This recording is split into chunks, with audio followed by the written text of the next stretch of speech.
They were mishaps and stunts where a single detail slipped. 6 ordinary setups that started simple and ended in disaster, watched by friends and cameras that caught the moment everything went wrong.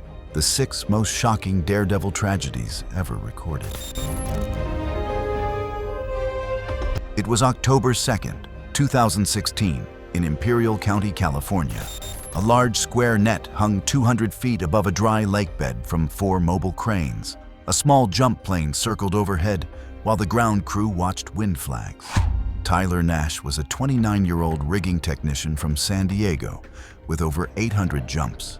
He wanted to attempt a net-only jump with no parachute, falling directly into the catching system below. Nash had trained for months and practiced with smoke canisters to judge wind drift. He worked on small body movements like shoulder rolls, foot, and head angle. He trusted his ability to judge depth and distance, and relied on the way the desert horizon stayed steady when his flight path was correct.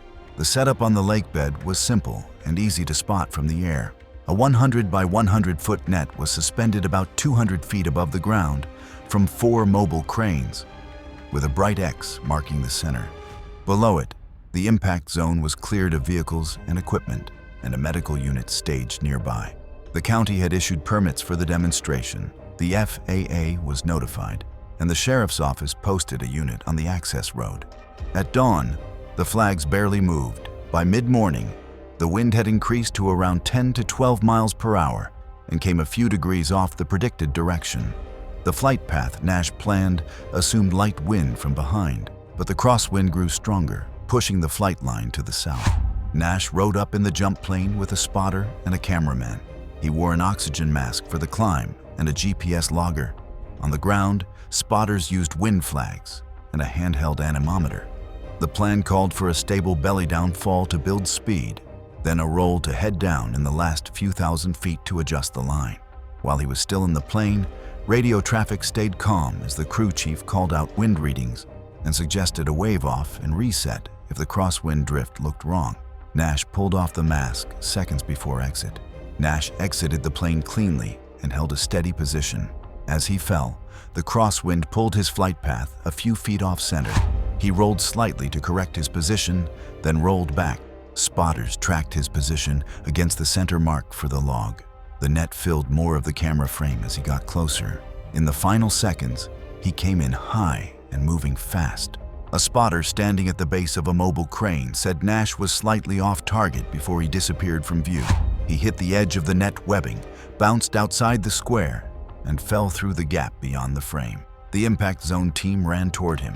The pilot climbed and held clear as briefed. The scene remained controlled as emergency responders reached Nash. The sheriff's unit secured the area while medical personnel worked. The crew secured and then lowered the net for safety and documentation and began packing equipment. Deputies took statements from the pilot, the crew chief, and the 2 closest observers, including the spotter who had called out the drift measurements. Later, the GPS data showed his path veered a few degrees in the last 1,000 feet, matching what the wind flags indicated. Nash's funeral was held a week later at a small church in San Diego. Friends from the jumping community brought his helmet and logbook to the service. County officials reviewed the setup with an independent engineer. The engineer found the rig met its stated load specs, but left little margin if a jumper arrived off-center. The FAA and the sheriff's office listed the death as accidental, with wind drift as a contributing factor. The county coroner ruled the cause of death blunt force trauma. In the local jumping community, the incident served as a warning that being slightly off target can be dangerous when the landing area is small and wind conditions change. It was July the 22nd, 2017, in Yosemite National Park, California. A narrow ribbon of webbing stretched between 2 rock points near Taft Point. The drop below was more than 2,000 feet to the valley floor. Evan Cole was 28 years old and worked at a gear shop in Reno. He spent weekends on slacklines and highlines. Cole was known for careful knots, neat anchors, and long practice sessions. More on clean technique than social media attention.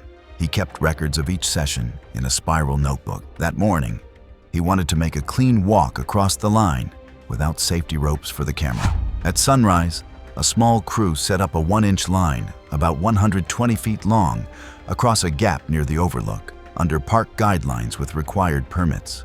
They built 2 separate anchor systems using slings, bolts, and backup webbing, with edge protection at contact points. Tag lines kept the slack organized during setup.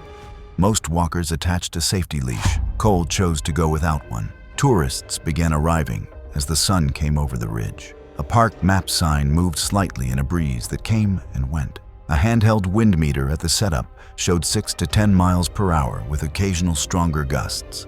The crew checked tension, checked knots, and checked the edge protection and leash snag checks at the anchors in case someone with a leash fell back into the rock. Cole walked back and forth at the start anchor in bare feet, wiping dust off his feet. He stood up, shook out his arms, and stepped onto the webbing. The line moved under him as lines normally do, with small waves from his weight and small waves from the air. He bent his knees and took slow steps, looking at the far anchor. The breeze pushed from his right side. He paused, let the motion settle, and kept moving. People watching held their breath without meaning to. A visitor with a camera later said it was quiet, except for wind and the small sound of the webbing. Halfway across, a stronger gust hit from the same direction. The line dipped and rolled a few inches. Cole lowered into a crouch to absorb the motion. He stood up again, took a step, and the line rolled a little more. A person watching from the overlook said Cole wobbled once, then twice, and the line moved out from under his foot. Cole tried to sit down on the line, but missed catching it and fell into open space. Without a safety leash, there was nothing to stop the fall. The crew at each anchor could only watch him fall past the cliff into open air. Park rangers were already in the area and called for more support. The overlook was cleared while a rescue team set up below. A helicopter was requested but canceled as ground teams moved into position. The response changed from rescue to recovery. Rangers took statements from the people who set up the line, nearby hikers, and the 2 closest tourists at the railing. The crew gave rangers the handheld wind readings and photos of the anchors before taking down the equipment. A ranger measured anchor positions, line length, and webbing type. The site was marked and photographed. By late afternoon, recovery teams reached the location below the cliff. The coroner documented the scene, and the body was transported out by ground crews. The park reopened the overlook with a ranger posted to answer questions and prevent copycat attempts. A week later, family and friends held a short memorial at the trailhead. They read from Cole's training notebook and placed webbing and a flower near the start point. A small service was held in Reno 2 days later. The National Park Service reviewed the event as an accidental fall. Rangers updated visitor information to stress the risks of walking highlines without safety ropes. The county coroner listed the cause of death as blunt force trauma. Among local slackliners, the incident became a rule. Wind plus height increases risk without a safety leash. Crews added one more check to their routine. If wind stayed above single digits, they attached safety lines or packed up. It was September 10, 2015, in the Lauterbrunnen Valley, Switzerland. Clouds sat high over steep walls that dropped more than 2,000 feet to the meadows and a narrow road below. Daniel Price was 31 years old and worked as a software tester. He was taking time off from work. All summer, he had been flying clean lines in the mountains and keeping notes on wind, cloud base, and landmarks. He preferred steady plans over last-second choices and skipped exits that looked busy or gusty. He wanted one clean valley run before flying home. 2 friends hiked with him to the jumping spot just after sunrise. The air felt cool, and the wind at ground level moved the grass lightly. From the spot, they could see a big piece of rock that stuck out, then a line of trees on a slope. The plan was simple: fly left of the rock, go over the trees, and clear the road with plenty of room. They laid out the wingsuit and checked zippers, booties, and grippers. A small helmet-mounted camera recorded the exit and flight, and a small GPS logger sat under the suit. One friend stayed at the exit with a camera on his head. The other drove down and set a tripod at a pullout along the road to film from below. Cell coverage worked at the valley floor, so they kept a phone open for basic updates. Wind looked light. Leaves moved, but there were no strong gusts or swirling air in the nearby trees. The clouds stayed high and steady. Price practiced the path with his hands. A smooth push, quick speed up, then a slight left to miss the big rock, and a gentle right to go over the trees. He clipped his visual altimeter to his wrist, set an audible in his helmet, and stepped to a known exit notch used by locals. Price pushed off cleanly and reached flight in seconds. From the camera at the ledge, his suit gained speed, and the valley opened under his path. He angled left toward the shoulder of rock. The line looked accurate and tight. As he crossed the big rock, the suit flew close to the wall. A small fix came late, and the path stayed near the stone longer than planned. From the field below, a farmer looked up at the sound of wind moving over fabric. The roadside camera showed a brief hit with rock, a change in direction, and then a crash out of view. His friend at the ledge called the friend at the road, who called emergency services. A rescue helicopter was requested. Mountain Rescue reached the slope first and coordinated with the helicopter crew. The site lay below the trees and above the road on a steep mix of dirt and loose rock. Teams set a safety perimeter and asked drivers to keep moving so the road wouldn't back up with onlookers. Police took statements from the two friends, the farmer, and two drivers who had pulled into the same roadside turnout as the tripod. The friend at the road handed over the tripod footage and the timestamps. The friend at the exit provided the helmet video and a copy of the GPS file. Weather notes from that morning were written in a pocket notebook and matched the light wind that locals reported. By early afternoon, rescue teams finished the recovery and moved equipment back to the road. The helicopter was sent away. Police marked the jumping spot, the flight path along the wall, and the area above the trees where the path changed. They measured distances so the pictures could be matched to the records later. The next week, Price's parents held a small cremation in their hometown. Co-workers joined by video and sent a simple wreath. His friends shared the last GPS track and said he had kept to the plan until the left-hand section near the buttress. Cantonal Police and Mountain Rescue documented the GPS, the weather notes, and both videos. Authorities reminded visitors that small errors at high speed leave no margin in tight terrain and asked wingsuit flyers to choose conservative lines when winds are not steady. The coroner listed blunt force trauma as the cause of death. Among flyers who used the valley, the run became a quiet example used in safety talks. Keep more room near rock, keep decisions simple, and if a line asks for perfect timing, treat it as a warning, not a goal. It was May 8, 2018, in Philadelphia, Pennsylvania. Early morning light was low over a row of flat roofs, and morning moisture made the black tar wet and shiny. Marcus Hale was 23 years old and went to community college. He made roof running videos for a small channel. He worked nights at a cafe and trained on weekends. He practiced gap jumps in gyms first, using tape marks to measure takeoff and landing. He told friends this would be the last big one before finals week. At first light, Marcus and two friends went upstairs inside the building and pushed through a metal door. The roof was standard built-up tar and gravel with a low parapet about 18 inches high. Across the alley, the second roof sat about 4 feet lower with an 18-inch parapet. They measured the gap with a tape, roughly 11 feet across with a drop of about 4 feet to the landing surface. On camera, the space looked longer than it did in person. They set a phone on a small tripod and did walkthroughs. Rubber soles left light marks on damp tar. The run-up gave Marcus about 30 feet to build speed, plant, and lift. He scuffed his shoes on a rough patch for grip and wiped the takeoff spot with a towel, but the tar remained slick. Sirens sounded a few blocks away, and the group started rushing. One friend called out the count and held the frame. Marcus took 3 practice runs to mark his steps. On the 4th try, he ran harder, head level, arms set for swing. His plant foot hit the damp edge. The shoe slid a few inches, and the takeoff turned into a low, flat jump. He reached for the opposite wall, hit the edge with both hands, and could not hold on. His body swung and fell back into the gap. The two friends ran to the edge and looked down into the narrow space between buildings. One called 911 and gave the cross streets. The other went back through the door to reach the alley from the ground level. Police and fire units arrived soon after the call. An EMS crew took over and moved carefully in the tight space. Officers taped off the alley, set a safety perimeter, and kept people away. The phone and tripod were collected, and the friends gave their names. A supervisor asked the building manager to lock the roof door. Detectives spoke with a neighbor who heard the slide and with 2 workers who had been unloading a van nearby. The friends explained the plan and showed earlier gym videos on a second phone. They pointed out the wet tar and the towel at the takeoff spot. One detective walked out the run-up and the gap, wrote down the numbers, and took photos of both walls.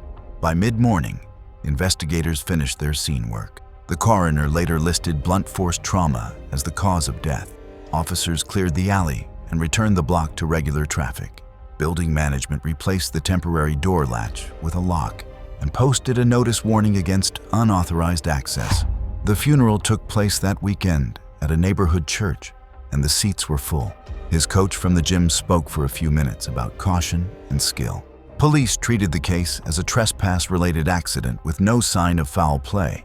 Building owners added locked doors and new warning signs, and the property manager sent a memo to tenants about roof access and safety. In the small parkour community nearby, the video turned into a training note rather than a clip to share. Coaches repeated 3 points in classes the next week. Do a dry run on dry ground. Do not rush a takeoff when the surface is wet. And measure more than you trust what a camera shows. The block settled back to its routine, but the damp marks at the takeoff spot stayed visible for a day, a plain reminder of how a few inches of slip can change a jump that looked simple on paper. It was June 20th, 2015, at a county fairgrounds in Ohio. A vintage 2-seat biplane sat near the show line, while a wing-walking setup with simple handholds and a tethered harness was checked one more time. Claire Mason was 37 years old and worked as a stunt performer. She had trained for years on older biplanes. She practiced low, straight passes and simple moves and kept her actions tight and repeatable. She cared about timing, handholds, and clear safety calls with the pilot.